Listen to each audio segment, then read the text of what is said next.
सांप और चंदन की लकड़ी का गहरा नाता है। वो लाइन तो आपने सुनी होगी कि मेरे आस्तीन में सांप बहुत है, क्या करूं, चंदन जो हूं। मतलब साफ है कि जहां चंदन है वहां सांप का होना लाजमी है। लेकिन आखिर ऐसा क्यों? जहर उगलने वाले शिकारी को खुशबू से इतना मोह क्यों है? चंदन में ऐसा क्या है जो इंसान के लिए भी इसे खरीदना सोना खरीदने जैसा है? अगर आपके जहन में भी कभी ये सवाल आया है तो चलिए आज इसकी जड़ तक चलते हैं। ये है दक्षिण भारत के खास चंदन के जंगल, जिनकी कीमत हमारे आसपास लगे सभी पेड़ों से कई ज्यादा है। लेकिन इनकी मोह लेने वाली खुशबू के केवल हम ही दीवाने नहीं है, बल्कि सांप भी इनकी महक के कायल है। जंगल में इधर उधर घूमने वाले सांपों का वैसे तो कोई ठिकाना नहीं होता, लेकिन चंदन के पेड़ों से इन्हें खास लगाव रहता है। हम बचपन से सुनते आए हैं कि जहां चंदन होते हैं वहां सांप भी अपनी जीभ लपलपाते हुए पहुंच ही जाते हैं। इन पेड़ों को अपनी जागीर समझकर सांप यहाँ डेरा जमा लेते हैं और काफी समय तक इसी हिस्से में बसे रहते हैं। लेकिन सवाल आता है कि आखिर ऐसा क्यों? भला सांप के लिए इस पेड़ की क्या कीमत है?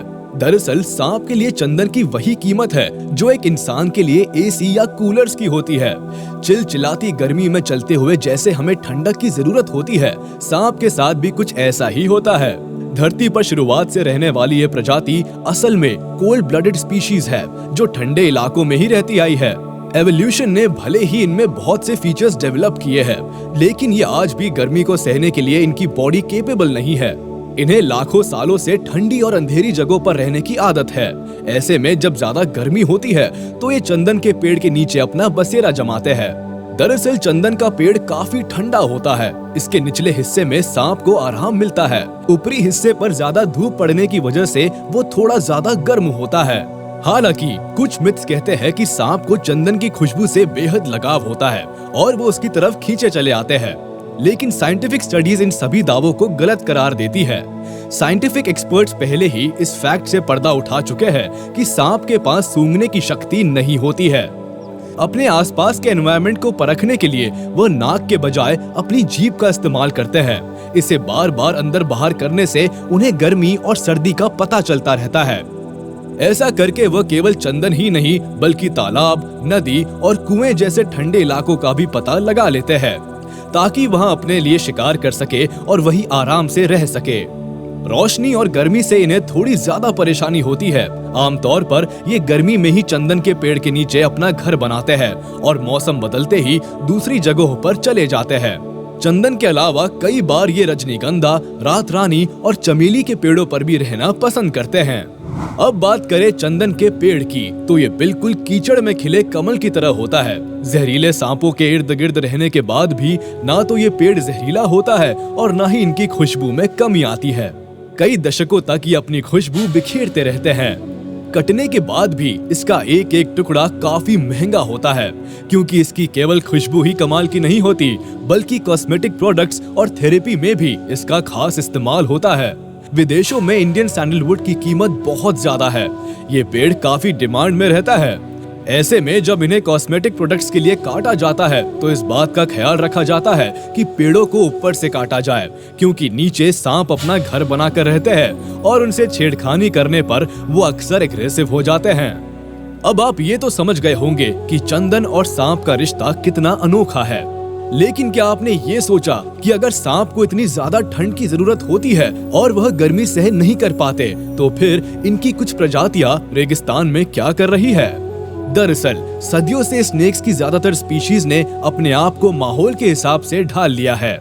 इसके बाद भी अगर वह डेजर्ट में गर्मी महसूस करते हैं तो खुद को जमीन में धंसा लेते हैं और फिर छाव में आराम करते हैं। सर्दियों में ठंडा ज्यादा होने पर वो मेटाबॉलिज्म को स्लो करके एक तरह के हाइबरनेशन में चले जाते हैं, जिसे ब्रूमेशन भी कहा जाता है। सांप की प्रजातियों में केवल यही अंतर नहीं पाया जाता, बल्कि इनके बिहेवियर और एक्शन में भी काफी वेरिएशंस देखने को मिलते हैं। जैसे कि कुछ सांप अपने लिए खुद बिल खोदते हैं।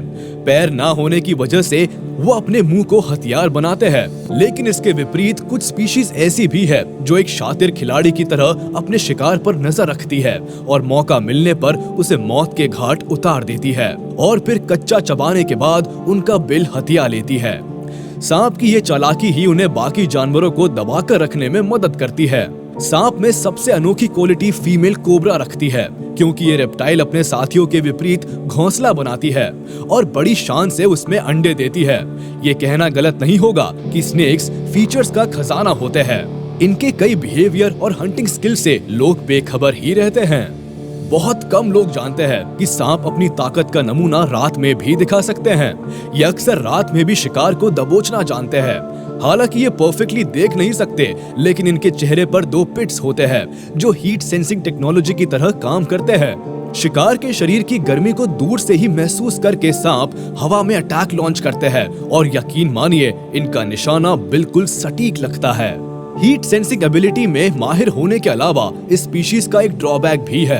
एनिमल लवर्स जानते होंगे कि टॉप हंटर के पास सुनने की शक्ति नहीं होती। जी हाँ, इनके फुल्ली फॉर्म्ड कान केवल शो पीस के लिए होते हैं, इनके ईयर ड्रम्स नहीं होते।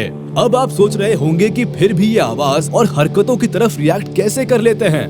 हालांकि नेचर ने हियरिंग एबिलिटी के मामले में इनके साथ नाइंसाफी की है, लेकिन इस कमी को पूरा करने के लिए जबड़ों में क्वाड्रिलेटरल बोन भी दी है, जो हवा में पैदा हुई साउंड वेव्स और वाइब्रेशंस को महसूस कर लेती है। बस इसी वाइब्रेशन के सहारे ये छोटी से छोटी आवाज को भी पकड़ लेते हैं। इस फीचर से शिकार का दूर से पता लगाकर वो अपने पिट से शिकार के आकार को मापते हैं और एक सटीक कैलकुलेटेड हमला करते हैं जो कभी खाली नहीं जाता। ये टेक्निक सभी सांपों में कॉमन नहीं होती। दुनिया में सांपों की 3000 से भी ज्यादा प्रजातियां हैं और सभी प्रजातियां अपने आप में कमाल की होती है। इनमें से कुछ जमीन पर रहती है तो कुछ पानी में रहने के लिए विकसित हुई है। अलग अलग एनवायरनमेंट में रहने की वजह से इनके कई फीचर्स एक दूसरे से बिल्कुल अलग है। जैसे कि ब्लैक मांबा को ही देख लीजिए, ये अपने शिकार को पकड़ने के लिए तेजी का इस्तेमाल करते हैं, वही पायथन शिकार को सीधा निगलना जानते हैं। सांप के बीच का यह अंतर हमें केवल शिकार करने की टेक्निक में ही नहीं मिलता, बल्कि इनकी मेटिंग प्रोसेसेस में भी मिलता है। जहां king cobra, rattle snake, Indian rock python जैसे सांप अंडे देते हैं, वही कुछ सांप सीधे बच्चों को जन्म देते हैं। इसके अलावा स्नेक्स की कुछ स्पीशीज को मेटिंग प्रोसेस की जरूरत ही नहीं होती, वो खुद अंडे डेवलप कर सकते हैं और बच्चों को जन्म दे सकते हैं। स्नेक्स की हंटिंग एबिलिटीज के अलावा इनके फिजिकल फीचर्स पर नजर डाले तो सांप उन जीवों में से है जो अपनी स्किन यानी कि कैंचुली को बदलते ही रहते हैं। आप ये मान लीजिए जैसे इंसान कपड़े बदलते हैं, ठीक उसी तरह से सांप भी कैंचुली बदलते हैं। पर सवाल है कि आखिर ये ऐसा क्यों करते हैं? बाकी जानवरों की तरह केवल एक ही कैंचुली में इनका काम नहीं चल सकता क्या? दरअसल नहीं चल सकता, क्योंकि उम्र बढ़ने के साथ इनका आकार काफी तेजी से बढ़ता है, लेकिन बाहरी स्किन की ग्रोथ शरीर के हिसाब से काफी कम होती है। ऐसे में कैंचुली बदलना ही आखिरी और बेस्ट ऑप्शन होता है। कहते हैं कि कैंचुली बदलने से पहले सांप काफी स्ट्रेस्ड होते हैं, उनका गुस्सा 7वें आसमान पर होता है। अगर आप इन्हें छूने की कोशिश भी करते हैं तो ये आपको सीधे मौत के हवाले कर सकते हैं। हैरानी की बात है कि इतने खतरनाक होने के बाद भी लोग रोमांच के चलते सांप से दोस्ती करते हैं और कई लोग इन्हें पेट के रूप में पालते भी हैं। हालांकि ऐसे कई मामले सामने आते हैं जहां सांप इंसानों पर अटैक करते हैं, क्योंकि ये एक अनप्रेडिक्टेबल रेप्टाइल है जिनका मिजाज कभी भी बदल सकता है। इनकी केवल एक बाइट बहुत कुछ कर सकती है, लेकिन इन सभी खतरों को एक तरफ करके लोग इन्हें पेट के रूप में पालते हैं। न जाने क्यों ये आज की दुनिया में एक शौक बन गया है। सबसे ज्यादा अमेरिका के लोगों में ऐसा स्वभाव देखने को मिलता है। बड़े तो बड़े, छोटे बच्चों में भी सांप के लिए एक अलग ही प्यार देखने को मिलता है। इससे यही साबित होता है कि खतरनाक होने के बाद भी लोग इस स्पीशीज से कहीं ना कहीं कनेक्टेड हैं। आज के लिए बस इतना ही। उम्मीद है आपको वीडियो मजेदार लगी होगी। आप सांपों के बारे में अपने व्यूज मुझसे कमेंट के जरिए शेयर कर सकते हैं। अगर आपको ये वीडियो पसंद आई तो आप हमारे इस वीडियो को लाइक कर दे, और अगर आपने अभी तक हमारे चैनल को सब्सक्राइब नहीं किया है तो तुरंत कर दे और बेल आइकन को भी प्रेस कर दे, ताकि हमारे नोटिफिकेशंस आप तक जल्द से जल्द पहुंच जाए।